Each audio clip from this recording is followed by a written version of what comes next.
네, 안녕하세요. 저는 이번 영상에서 Probabilistic Machine Learning for Battery Health Diagnostic and Prognostic이라는 논문을 발표하겠습니다. 이 논문은 이제 네이처 자매지의 MPJ Materials Sustainability라는 곳에 2024년 발표된 논문입니다. 네, 전 데이터 사이언스학과 박사과정 학생 이정원입니다. 네, 일단 배터리를 잘 몰라도 이제 머신러닝 모델이 배터리에서 어떻게 활용되냐, 어떻게 활용되면 좋을 거냐 이런 것들을 다룬 논문이고요. 그래서 배터리를 잘 몰라도 조금 어, 발표 자체는 들을 수 있을 것 같습니다. 결국 이제 이 하려는 건 이제 배터리의 헬스 상태죠. 어떤 상태를 잘 진단하는 겁니다. 그 상태를 잘 진단하거나 이제 상태에 대한 예후를 잘 예측하거나 그걸 하고 싶은 건데, 그걸 할 때 이제 머신러닝 모델을 이용하는데, 저희가 일반적인 머신러닝 모델은 딥러닝 모델이나 머신러닝 모델은 항상 디터미니스틱한 예측을 합니다. 그러니까 어떤 샘플이 주어져 있으면 항상 똑같은 값을 내뱉습니다. 똑같은 샘플에 대해서는 항상 똑같은 값을 내뱉습니다. 근데 이제 그런 경우가 이제 배터리에서 조금 문제될 수 있는 가능성이 커서, 그것 대신에 요 하나의 똑같은 값이라도 이렇게 여러 가지 예측을 내면서 이 예측에 대한 평균과 이런 분산들을 이용해서 한용 분포 자체를 구할 수 있겠죠. 그런 것들을 제공하는 그런 프로바빌리티 머신러닝 모델들을 활용해야 한다면서 이제 그런 모델들을 실제로 배터리에서 한 연구들을 소개하고 있습니다. 리뷰 페이퍼입니다. 그래서 뭘 하고 싶은 거냐를 더 요약해서 말씀드리면, 배터리에서 이제 배터리가 이제 쓰면서 계속 처음 용량은 100%였다가 물 용량이, 최대 용량이 점점 쓰면서 한 80%, 0%까지 갈 수 있겠지만, 보통 저희가 핸드폰도 80% 정도 되면 바꾸잖아요. 그래서 한 80%가 이제 엔드 오브 라이프, 배터리의 수명 종료 시점이고, 그 시점을 잘 예측하거나 그런 요 배터리의 그냥 그런 상태, 건강 상태 이런 것들을 잘 추정하거나 하는 것들이 목적입니다. 그래서 이런 배터리가 지금 이렇게 감소하고 있는 시퀀스가 있거나 다른 데이터가 있다고 할 때, 그 데이터를 활용해서 이제 이런 언제 끝날 거냐, 몇 사이클 더 사용할 수 있나, 충전 방전 몇 시간 더, 몇 년 더 사용할 수 있나, 이런 것들을 예측하는 거죠. 그 과정에서 이제 트라젝토리를 예측할 수도 있고, 이 확률분포 자체를 저희가 예측을 하면 더 좋은 상황이 되는데, 이제 그게 프로바빌리스틱한 머신러닝 모델이고, 요 값 하나 자체만 이제 항상 내놓는 건 디터미니스틱한 모델인 거라고 생각하시면 될 것 같습니다. 그래서 이게 왜 더 중요하나, 좀 더 배터리 관점에서 잠깐 설명을 드리면, 배터리는 이제 배터리는 하나의 셀로 이루어지는데요. 하나의 셀로 전기차 같은 경우에 이제 이런 셀이 엄청 많이, 한 수천 개 정도 조합이 들어가서 같이 이렇게 하나의 팩을 이룹니다. 특히 그 팩은 이제 수천만 원 할 정도로, 전기차의 거의 한 배터리가 50% 가격 정도 된다고 해요. 그 정도로 중요한데, 아무튼 그 배터리를 잘 관리를 해야 된다 보니까 이제 이런 셀 하나하나들의 이제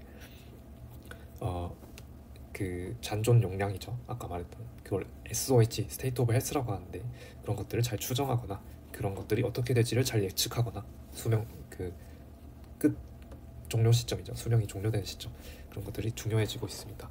왜냐하면 이 셀들이 여러 개 있는데 수천 개를 다 하나하나 이 BMS에서 다 측정하고 추정할 수는 절대 없거든요. 왜냐하면 컴퓨터 어쨌든 장착되는 시스템이기 때문에 저희가 그렇게 막 고도의 계산을 할 수가 없습니다. 그래서 이제 그런 것들을 모델을 잘 세워야 되는데, 항상 디터미니스틱한 모델을 만들어 버리면 요 셀 하나하나가 다 사실 제조상 공정상에서 이제 불확실성도 나타날 수 있고, 서로 다른 차이도 있고, 셀 하나하나에 여기 요 자리랑 다를 수 있는 작동하는 그런 게 다를 수도 있는 거고, 온도라던가.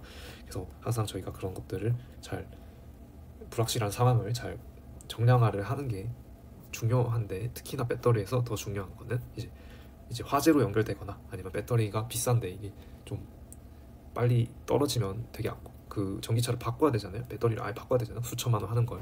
그 상황에 저희 스마트폰도 그렇게 바꾸면 아깝듯이 배터리 잘 관리하는 것도 중요해서, 최적으로 이 모델 자체가 먼저 잘 형성이 돼야 하는데, 그 모델 자체도 이제 불확실성을 좀 더 정량할 수 있는 모델이면 이 AMS에서 많이 쓸 수 있다, 잘 쓸 수 있다. 왜냐면 이제 셀이 여러 개니까, 다 측정할 수 없는 셀 상태가 여러 개니까 그런 말을 합니다. 그래서 그런 것들을 이제 SOH라고 보통 하고, RUL은 이제 Remaining Usable Life, 얼마나 남았냐, 이런 것들을 모델을 잘 세우고 추정이 되면은 이제 저희가 컨트롤할 요소가 생깁니다. 안전상에 이제 화재가 발생하지 않게 잘 컨트롤하고, 발열 관리, 그리고 뭐 에너지를 배터리를 잘 아껴서 오래 쓰는 그런 것들을 이제 하기 위한 전 단계라고 보시면 될 것 같습니다.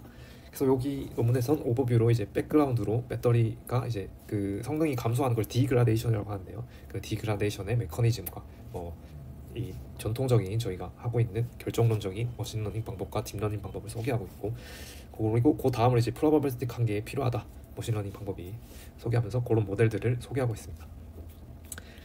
그 다음에 이제는 뭐 새롭게 떠오르는 토픽이나 활용할 수 있는 필드와 함께 그 향후 연구 방향을 또 소개하고 있습니다. 네, 그래서 배터리 같은 경우가 이제 아까 카파시티가 점점 떨어진다고 했죠. 그걸 카파시티 페이드라고 할 때 그 이유 자체는 사실 배터리 맥락이라서 굳이 소개할 필요는 없겠지만, 이 리튬 이온이라는 게 감소하는 게 어쨌든 문제거든요. 근데 그 감소하는 게 문제인데, 여기 그 메커니즘이 상당히 많거든요. 이렇게 이런 화학적인, 물리화학적인, 전기화학적인 반응들에 의해서 감소합니다. 그리고 반응들이 생성되는 원인은 또 이 시간이 따라 그냥 자연스럽게 할 수도 있고, 아니면 어떤 특정 큰 전압을 주거나 적은 전압을 주거나, 아니면 높은 온도에서, 아니면 뭐 제조상의 뭐 스트레스나 제조 자체 배터리 차이나 그런 거에 따라서 이 반응되고, 그렇기 때문에 굉장히 그 불확실성이 큽니다. 그래서 배터리는 불확실성이 되게 큰 상황이고, 그래서 단순한 예측으로는 저희가 그 예측이 얼마나 신뢰할 수 있는지가 의문이 드는 상황이기 때문에 프로바빌리스틱한 모델이 필요하다라고 생각하시면 될 것 같습니다. 왜냐하면 이 전부를 저희가 데이터로 저희가 관측할 수가 없는 상황이기 때문이죠. 저희가 관측할 수 있는 건 보통 이 카파시티 페이드나 뭐 전압 이 정도만 있지, 이런 것들은 알 수가 없고, 여기랑 또 여기랑 어떻게 이어지는데도 굉장히 저희 모호합니다.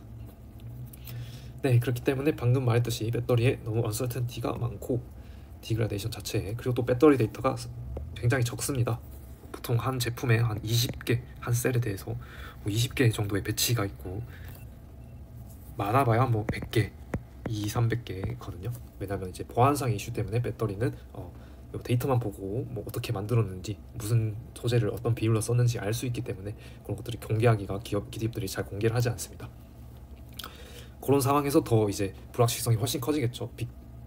퍼퓰레이션과 모집단과 현재 그 데이터랑 차이가 더 커질 수 있는 상황이 또 발생할 수 있기 때문에, 항상 디터미니스틱한 모델이 별로 좀 위험할 수 있다. 왜냐면 불이 날 수 있으니까. 네, 그런 상황입니다.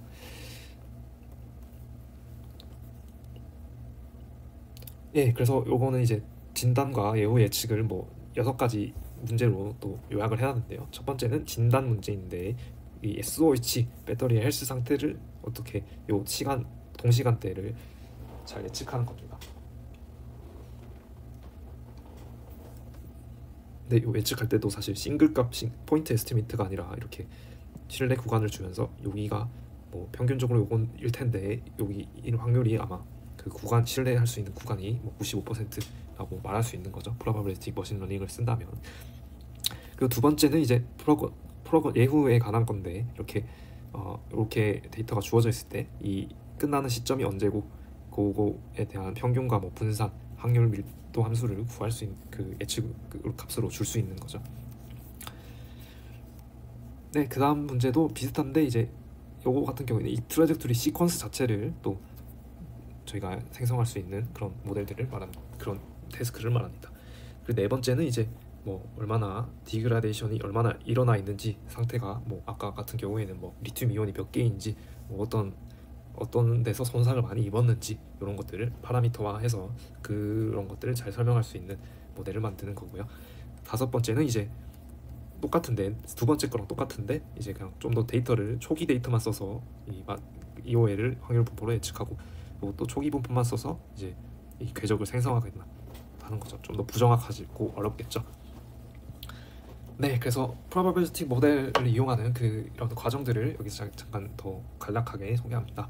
트레이닝 데이터를 먼저 뽑아야 되고, 그리고 인풋 뭐 전압이나 뭐 그 이전 시간대의 그 궤적들이 인풋으로 들어가고, 또 아웃풋은 뭘 할 건가를 정하고, 요 테스트 데이터셋을 트레이닝과 나누겠죠.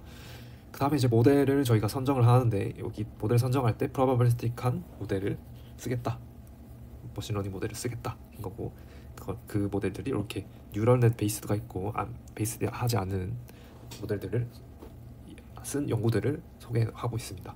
그래서 트레이닝을 하고 나면 이제 저희가 어떤 한 테스트 셋에 대해서, 테스트 인풋에 대해서, 아웃풋은 뭐 모르니까 이제 예측 아웃풋을 해시라고 하면 이 값을 x라고 하고 뭐 y 해시라고 할까요? 이 값을 이제 할 수 있는데, 이 값을 단일 값이 아닌 싱글 포인트가 아닌 일반적인 여기 1 확률이 얼마고 이렇게 확률 분포로 줄 수 있는 거죠. 그래서 이게 이렇게 가는 거고, 그거를 probabilistic prediction을 하는 거고, 그 다음에 이제 저희가 불확실성을 그만큼 좀 더 알려줄 수 있는 거죠, 정량화해서. 그래서 뭐 이 분포 자체가 좁으면 더 신뢰가 있는 예측값이고, 분포 자체가 넓으면 이 배터리는 되게 불확실성이 큰, 아니면 데이터에 뭐 불확실성이 있거나 그런 것들을 말해줄 수 있다고 생각합니다. 보면 되겠습니다. 그래서 모델은 이제 가우시안 프로세스 리그레션과 뭐 RVM, 베이지안 뉴럴 네트워크, 샘플링 메소드, 앙상블 이런 것들이 있고요. 이런 모델들을 이제 판단하는 기준 자체는 정확도는 당연히 높아야 좋은 거고, 그 다음에 이제 언설턴티가 얼마나 잘 또 정량화가 됐냐, 정확하게, 그것도 중요한 거고, 그 다음에 이제 모델의 컴퓨팅도 효율적이어야 되고, 이제 모델 자체를 이제 더 큰 데이터에도 쉽게 적용이 가능하냐, 그런 확장성도 있어야 되고요. 그다음에 이제 모델 자체가 이상치에 얼마나 강간하냐, 모델 데이터가 바뀌어도 얼마나 안정적이냐, 그런 것들이 다 평가는 되어야 좋은 모델입니다. 그래서 이제 하나를 먼저 소개하겠습니다. 프로바빌리스틱 머신러닝 모델 중 하나가 이제 가우시안 프로세스인데요. 보통 이제 y 값에 대해서 이런 함수를 x 인풋을 넣어서 함수를 저희가 근사를 하잖아요. 머신러닝 모델이든 딥러닝 모델이든 선형회기든, 그리고 상태에서 오차가 있는 거고. 근데 이제 가우시안 프로세스 리그레션 같은 프로바빌리스틱 머신러닝 모델은 결국에 이 함수 자체를 일종의 그 랜덤한 걸로 보는 겁니다. 그러니까 이런 가우시안 디스트리뷰션을 따른다고 가정을 하는 거죠. 이런 평균값과 이 어떤 코베리언스 값이나 뭐 커널 펑션에 대해서. 그럼 이 fx 자체가 이제 하나가 아니라 여러 가지가 되는 거겠죠. x에 대해서 어떤 함수가 여러 개 있는 거죠. 그 함수는 그리고 가우시안을 따르니까 이렇게 만약에 어떤 x에 대해서 이런 예측값을 확률 분포식으로 낼 수 있는 겁니다. 네, 뭐 크게 자세하게 뭐 학습하는 과정은 이 논문에서도 소개되어 있진 않아서 대충 어떤 건지만 말씀드리겠습니다. 이렇게 어쨌든 프라이어 자체를 이런 가우시안을 민 값을 따르고 공분산을 따르는 가우시안 값을 가정하고 잘 피팅을 하는 거죠, 포스테리어를. 그러면 포스테리어가 이렇게 구해지겠고, 그 포스테리어 분포로부터 이제 각각의 값들을 낼 수 있겠습니다. 이 과정을 그림으로 보면 쉬울 것 같습니다. 일단 기초적인 그 커널 펑션이나 뭐 에스티메이션의 그 원리 자체는 이 x랑 다른 x 다시 값이랑 이 멀수록 더 불확실한 거고, 여기 불확실성이 커지는 거고, 더 가까울수록 이제 불확실성이 L이 이제 거리입니다. 불확실성이 작아지는 거라고 보면 되겠습니다. 그 그림을 보면 여기 데이터가 이게 지금 빨간색 포인트가 데이터인데, 모여있는 지점은 불확실성이 굉장히 적습니다. 왜냐면 거리가 작으니까. 근데 이제 거리가 멀은 지점, 여기서부터는 이제 불확실성이 이렇게 커지는 거죠. 여기가 이제 파란색이 다 불확실성 밴드위치라고 할 때.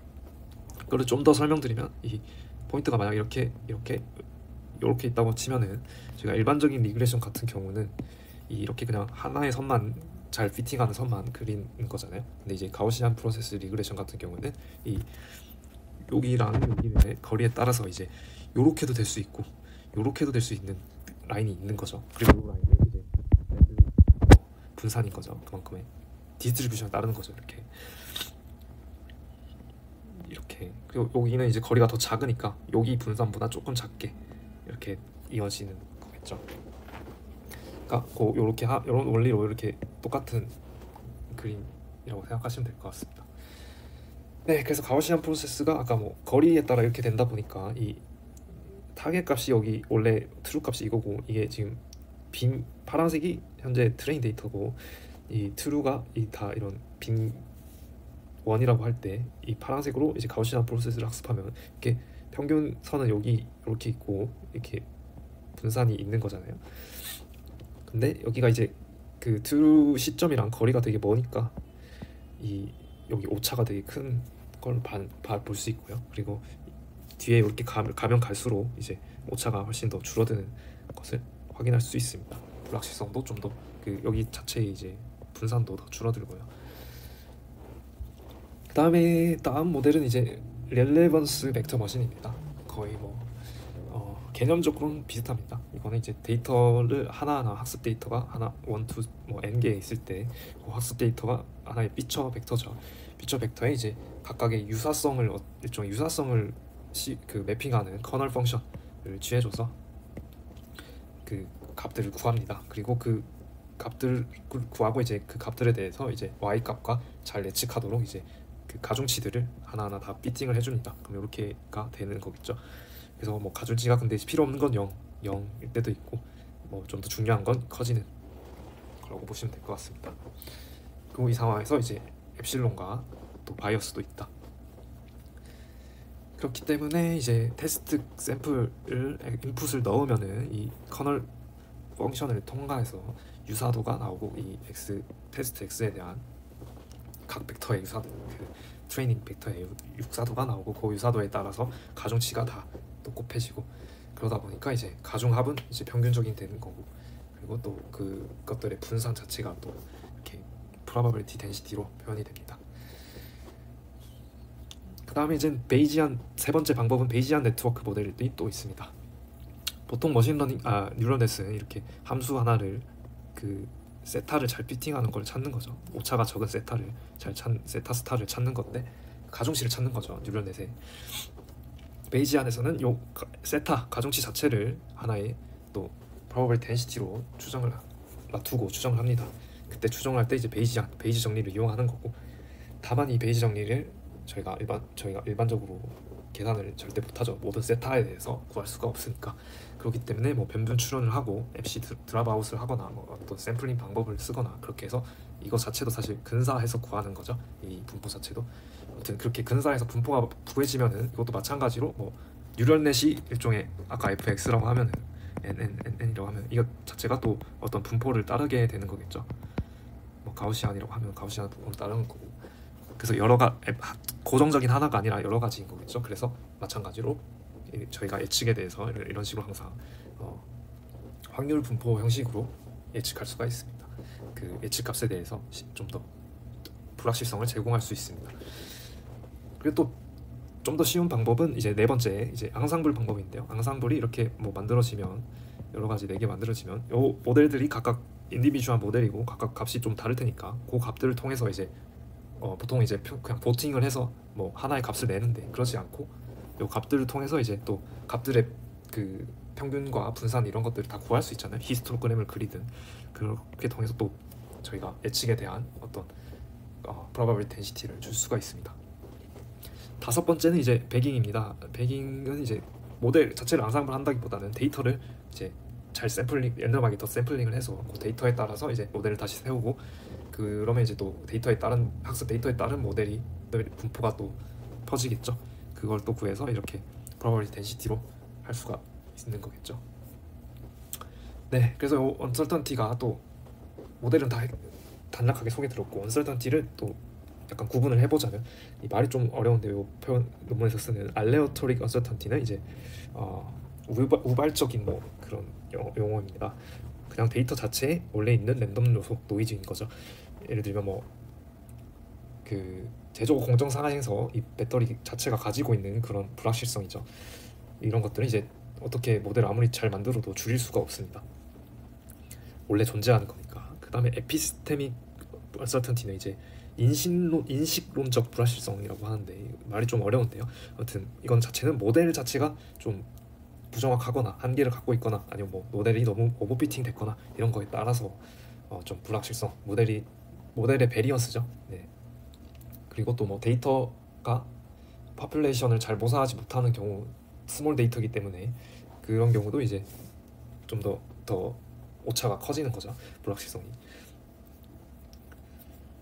이런 경우는 데이터를 추가함으로써 더 줄일 여지가 있습니다. 하지만 저희가 이제 보통 그 이 두 가지를 개별적으로 포착하기는 어렵고, 두 가지가 결합된 경우가 아까처럼 이런 식으로 아마 나오겠죠. 그래서 그거를 조금 더 설명드리면, 테스트 셋이 저희가 인풋이 있다고 합시다.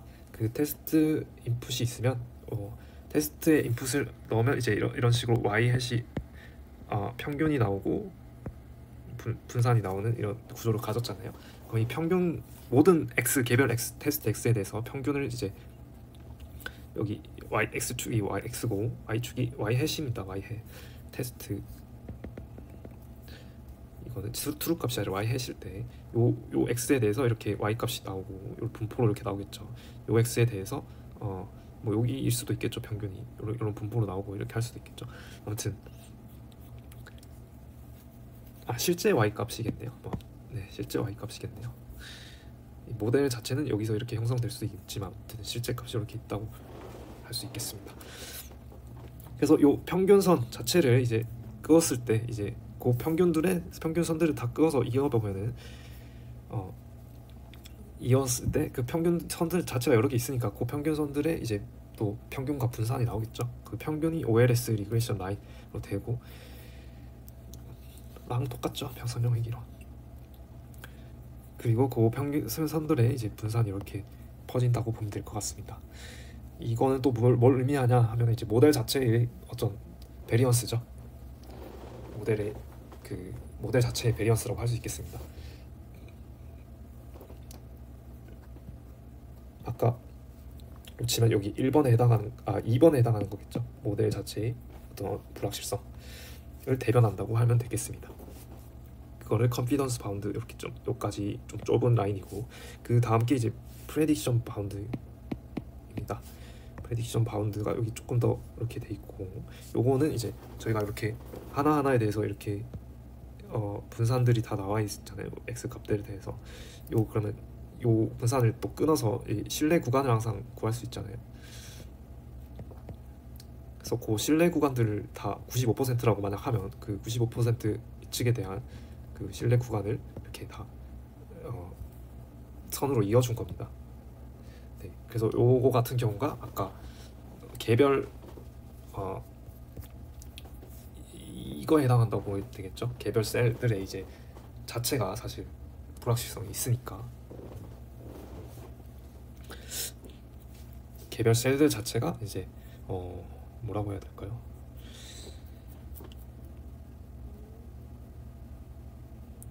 그러니까 개별 셀들 자체가 이런 식으로 분포할 수 있는 건데, 그거를 이은 거니까, 일종의 전부 다 모든 테스트 X에 대해서 이은 거니까, 요 지금 제품군의 일종의 그 개별 노이즈라고 할 수 있겠습니다. 그 다음에 마지막은 톨러런스 바운드인데, 이거는 뭐 테스트 셋이 100개 있다고 하면은 100개를 뭐 어떤 99% 신뢰 수준으로 다 포함할 때, 그 100개가 결국에 우리 전체 100개가 어떤 이 엔드 오브 라이프 분포를 갖고 있냐, 그 얘기를 하는 거거든요.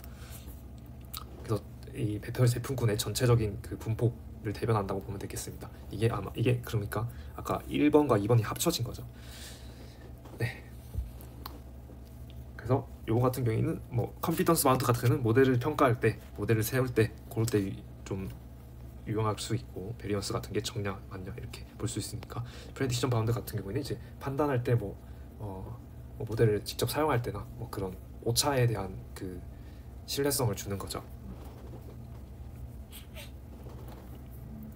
세 번째 같은 경우에는 뭐 이 배터리 전체에 대한 뭐 보증 기간 설정 같은 걸 할 때, 리스크를 평가할 때 더 유용할 수 있겠습니다. 우리 배터리는 요 정도의 불확실성이 있어. 100사이클까지 1000사이클까지 사용 가능한데, 한 뭐 어쩔 때는 25% 확률 이상에서는 뭐 1300까지 갖고, 25% 이하일 때는 뭐 확률로는 또 어쩔 때는 또 뭐 800만큼 갈 때도 있고, 그런 설명을 할 수 있는 거겠죠. 네, 그래서 이렇게 하면 뭐가 좋냐? 마지막으로 이제 이런 것들을 할 수 있는데 뭐 좀 더 그냥 중요하게 볼 거는 컨트롤입니다. 결국에 모델을 에이징 모델을 아는 거니까 그걸 알면 이제 그걸 모델을 활용해서 그 다음 상태를 알 수 있으니까 지금 상태에서 최선을 취해야 할 내 행동들이 뭐냐 그런 것들을 정할 수 있는 컨트롤을 옵티마이즈는 할 수 있다.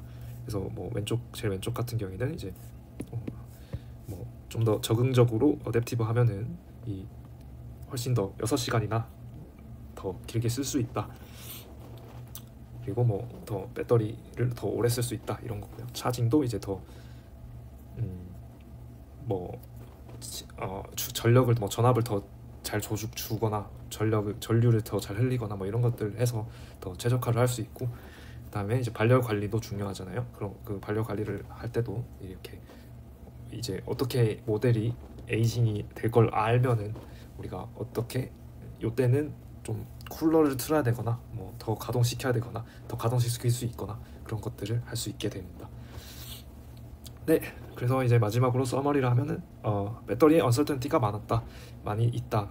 그리고 그래서 디터미니스틱한 모델보다는 프로버비스틱한 모델이 나은데, 특히 더 중요한 이유는 이제 화재 이런 것 때문에 더 중요하고, 그리고 BMS 자체가 셀을 다 측정할 수 없기 때문에 엄청 많은 셀들이 있는데 그 하나하나를 다 저희가 측정할 수 없기 때문에 일종의 그 불확실성을 인정을 하면서 이제 가야 되는 거고, 그렇게 해서 이제 더 신뢰성이 있는 운용이 가능하고 옵티멀 디시전을 내리는데도 저희가 도움을 줄 수 있습니다. 네, 퓨처 워크도 이제 뭐 하나 보면은 하이브리드한 이제 피지컬한 모델, 원래 전기화학적 그런 물리식과 이 머신러닝을 잘 결합하는 그런 방향으로도 배터리 연구들이 나아가고 있습니다. 이 PINN인가요? 그렇게 말을 하잖아요. 그 뉴럴넷, 피직스 인포먼트 뉴럴넷. 네, 이상입니다. 감사합니다.